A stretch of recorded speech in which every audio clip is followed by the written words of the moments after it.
today we're going to start off taking a look at the current paths and batteries.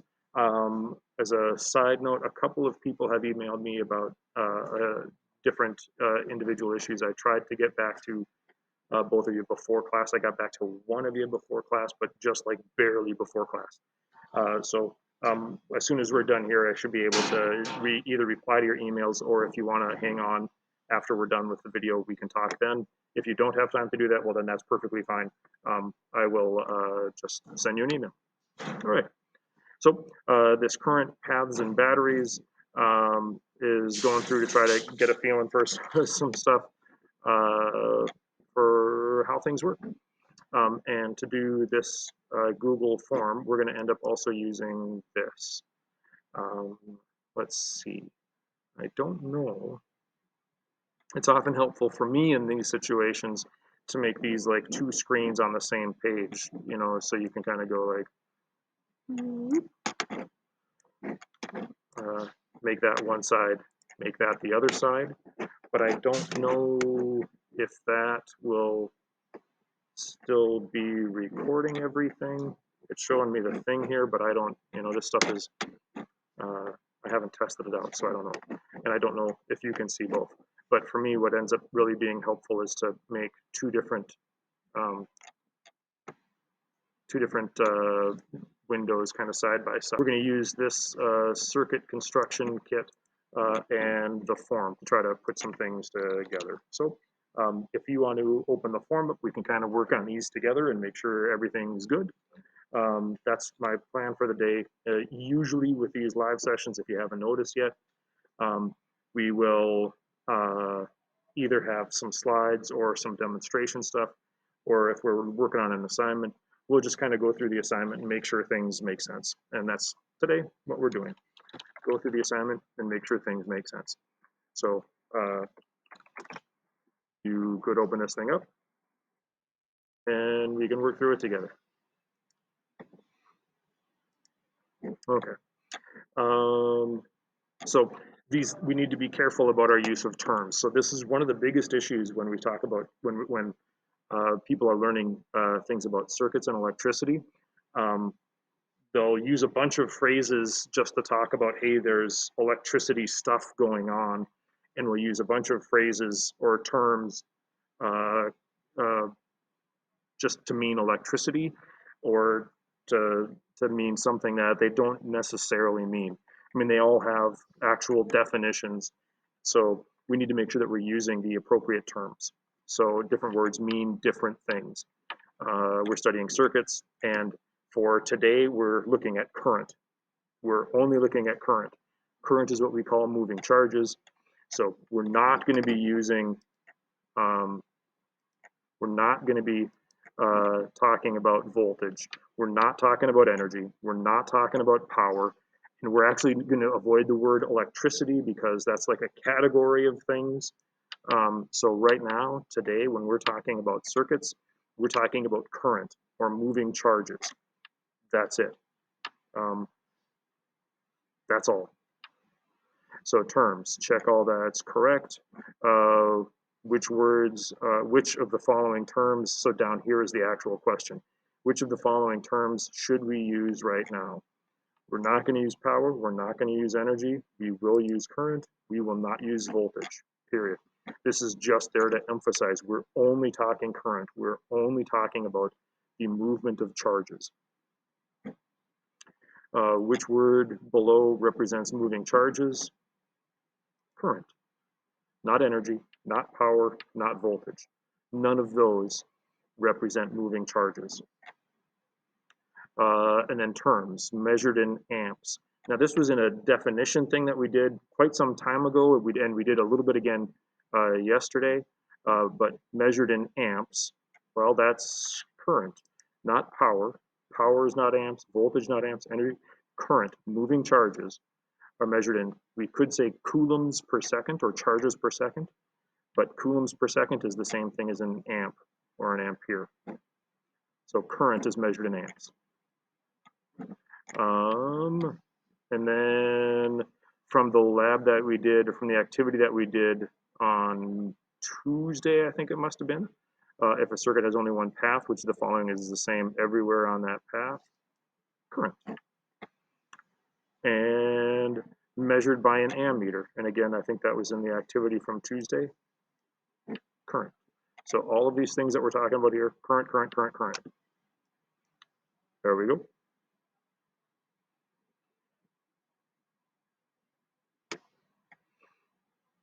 Alrighty. So prediction. We'll study the current through a battery in this section. Primary question, or the main emphasis here, is the current through the battery always the same? Like if I build a circuit, I've got a battery and I connect 1 or 2 bulbs or 3 or 4 bulbs and I change the arrangements and all those sorts of things. No matter how I have things connected, is the current through the battery always the same? Or does the current through the battery change depending on how we have things connected? And so that's our question right now. And the time is here. Make a prediction, think about it. We're not going to lose any points if we get predictions wrong. Predictions are just kind of a thing where we kind of make an initial, I think it's probably this. And whatever you predict, you'll be okay. It's just a time to make a prediction. So I'm going to let you guys make a choice. Read them, think about what you'd like, make a choice. While you do that, I'm going to get a sip of tea.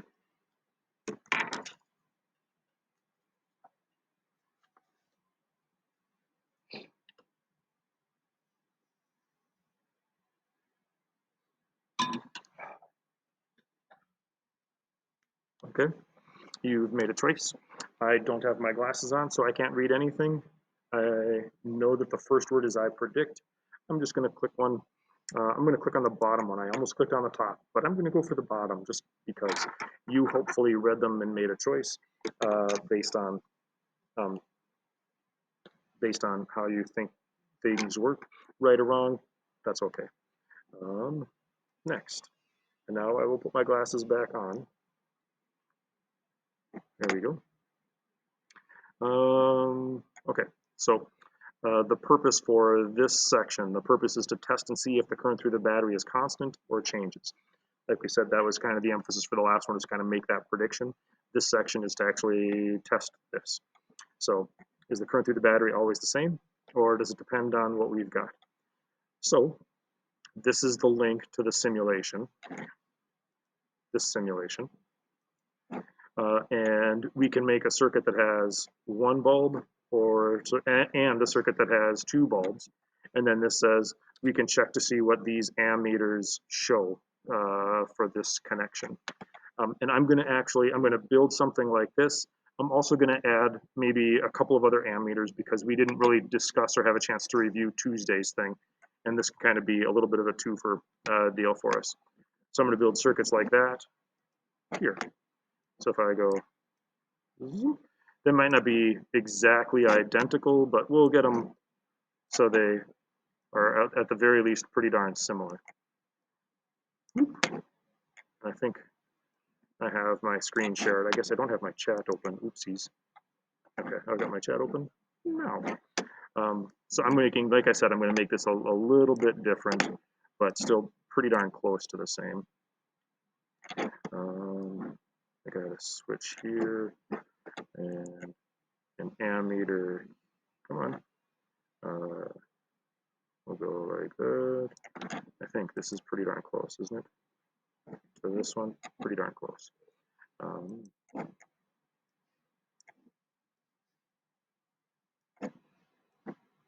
Okay. There we go. I wish this thing had like a, hey, I'm going to do this again, copy paste. It doesn't. But, you know, what are you going to do? And now a very similar circuit, but instead of just 1 bulb on a single path, we're going to end up with 2 bulbs on that path. I hope I have enough ammeters to do what I would like to do here. I wonder, can I go? I'm going to try just moving things off to the side. Going that down that far seems a little bit awkward. There. And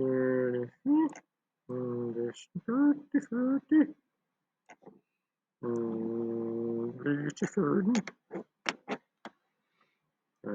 go there. And I think that is pretty close to what we had for this one, yeah? Pretty darn close. And here they have W, X, Y, Z. I added two others that aren't in here just to double check and make sure we see something that was discussed in the Google form for Tuesday. So basically now I'm going to turn the circuit on and we'll think about compare the current here and the current here and the current there. And we'll discuss that first. Then we'll come back and we'll discuss this this question. So there's one kind of question in between, one question I wanted to address before this question. The main emphasis for the assignment that was on Tuesday, right? So now if I close this switch, we're going to have a current reading here, like what's the charges per second through this spot? What are the charges per second through this spot? What are the charges per second through that spot? When we close this, we'll see that. So take a second, based on what you've observed already, think about what our options are here for how things are, right? We could have a big number here, a smaller number there, or a smaller number here. We could go smaller, then bigger, then bigger. We could go same, same, same. We could go randomly something else, randomly another thing. Why not? So think about what we're going to get there for the charges that go through each point per second. Charges per second or amps. We hit close, light bulbs lighting up, and 0.9 amps, 0.9 amps, 0.9 amps. So what we have right now is the same amount of charge going through, charge per second, counting the charges per second. The same number of charges per second go through here, that go through here, that go through here. So right now we have one path on this circuit, and the current everywhere on that path in this circuit is the same. Yeah? And when we're talking about charges per second, we really are talking about these objects, these things that pass through a point.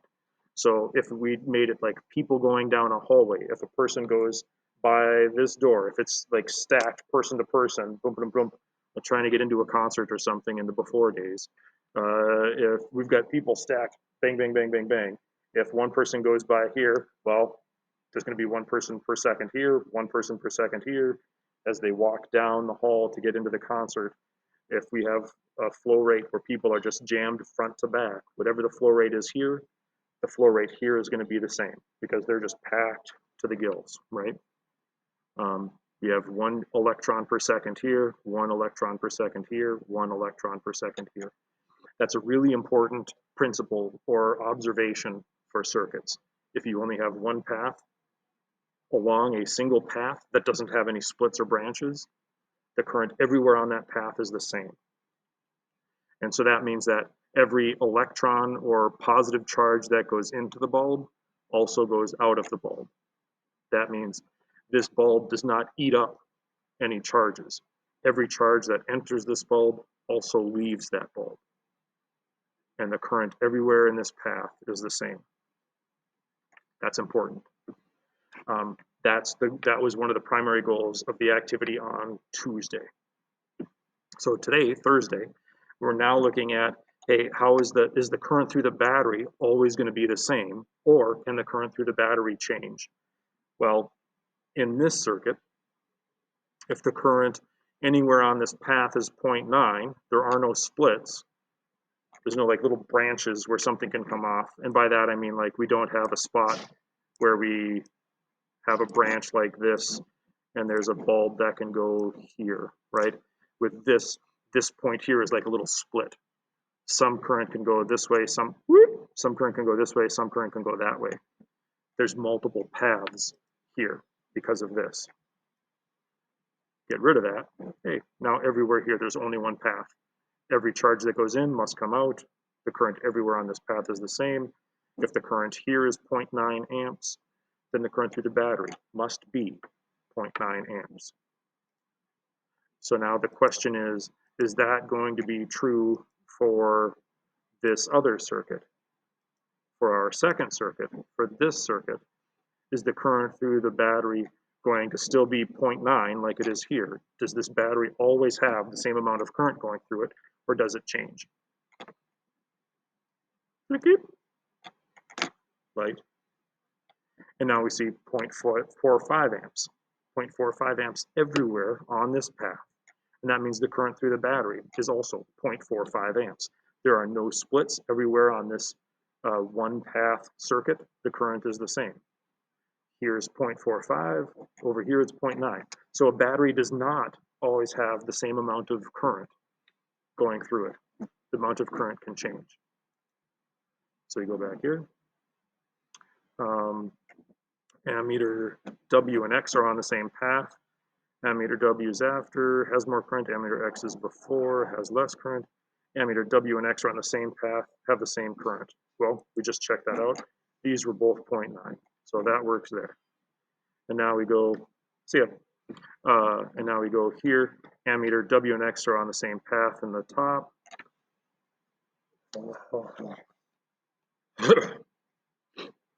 I'm alone in my room. I can take my mask off. Ammeter WX are on the same path in the top circuit. How does the current through WX compare to the current through the bulb in the top circuit? And that's what we just talked about. The current everywhere on this path should be the same. W and X in the top bulb are on the same path and have the same current.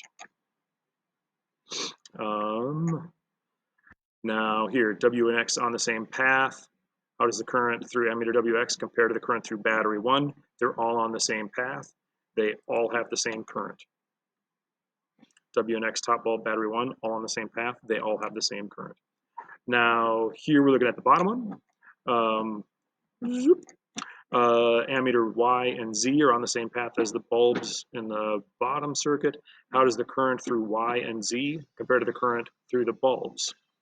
The current to the ammeters in the bottom circuit is more than the current through the two bulbs. So this choice is saying this current is more than that. That's not what we saw. We saw 0.45, 0.45, 0.45. The current through these ammeters and the two bulbs must be the same. They're all on the same path. Y and Z are on the same path. How does the current through battery 2 compare to the current through the two bulbs in this circuit? So how does the current through this battery compare to the current through these? And they're all on the same path. They must be the same. Current is the most through the battery? No, because the current is the same everywhere. The current through battery 2 is the same as the current through the two bulbs, since they're all on the same path. That sounds good. What does this one say? The current through the ammeters is more than the current through the two bulbs. No, that's not true. So I think we've got that one. Now here, battery 1, battery 2. How does the current through battery 1 compare to the current through battery 2? Now, these are two different circuits. They both, like this, all one path. This, all one path. But these are two different circuits, two different paths. They don't have to be the same. So now we can say, hey, the current through battery 1 is the same as the current through battery 2. Battery's always, no, that's not true. We saw that this was 0.9, this was 0.45. The current through battery 2 is more than the current through battery 1. They were different, but this was less. Current through battery 1, there we go.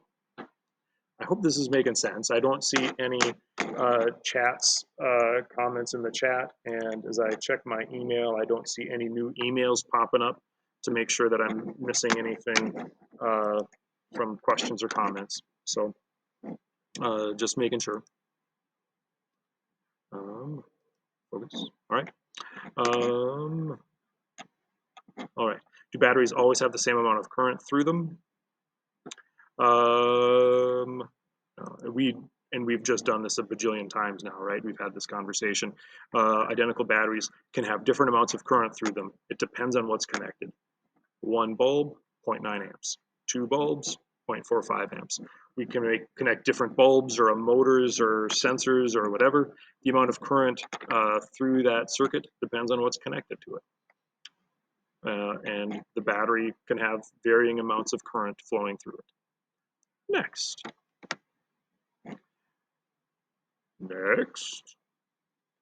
Next. All right. How long did this take you? After my babbling and all that, I'd say probably about 20-ish minutes.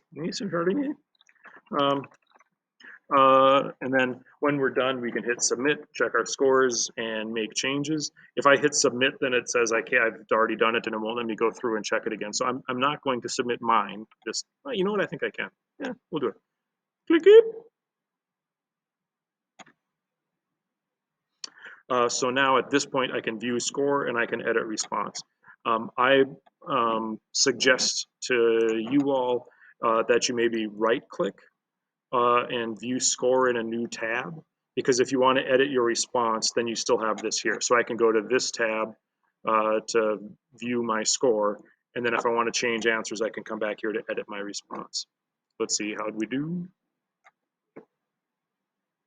Time will tell. Not this time. Here we go. 12 out of 12. Go team. Hey, got my name right. I didn't know that. So that's what I got for you. There's when you do this though, if there's a mistake or there's an issue, if you got 11 out of 12 or 10 out of 12 or 2 out of 12 and you want to go back and take a look, well then that's where you can come here. You click on edit your response, and eventually it will show you your scores, which questions you got right, which questions you missed. That happens, and they're, I believe, color coded, right? And if you see a question that you missed, you can fix it. What did I do? I did something apparently wrong because it's not showing me what it normally shows me. This is not saying edit your response. Let's see what happened here. You're editing your responses, sharing this. I don't want to open a blank form. I want to edit my responses. Okay, so here, oh, it's not showing me if I got them right or wrong. What's going on here? Normally it shows you if you got them right or wrong, I thought. I'll have to take another look. If you have that problem, let me know, because every time I've done this in the past, it shows me if I got them right or wrong. That's really what I've got for you for today. Some of you are already hanging up. That's perfectly fine by me. I'm going to hang on the meeting for a minute for those of you that might have questions or concerns. As always, everything is listed in the lesson plan, and we can go through and do whatever we need to do. That's all I got for you. There is, make sure you know that there is that other assignment there posted online. I'm going to hit stop.